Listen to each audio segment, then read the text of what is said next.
সুহাসিনী মনিরুল ইসলাম। সেদিন ছিল গোধূলি বিকেল। হাজার মানুষের ভিড়ে হঠাৎ চোখ পড়িল তোমার চোখে। হরিণের মতো বাঁকা কাজল কালো দুটি আখি, মেঘ কালো কেশ, সহস্রাধিক নারীর ভিড়ে এই ছিলে বেশ। মলিন ঠোঁটে মুস্কি হাসি নিয়ে হালকা লিপস্টিকের গভীর ফাটা হাসি, যেন আধার রজনীতে চন্দ্রের নিশি। একবার নয়, দেখেছি শতবার, দেখেছি বহু রমণী, তোমার মতো দেখিনি। তুমি মায়াবতী, তুমি সুহাসিনী, তুমি চারু, তুমি রূপবতী, তুমি সুন্দর যে অতুলনীয় মহারানী।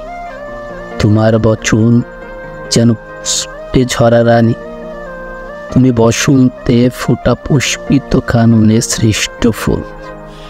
তুমি গন্ধে আকর্ষণ করা একটি বুক, যতবার দেখেছি করেছি ভুল, একবার না দেখিয়া হয়েছি ব্যাকুল।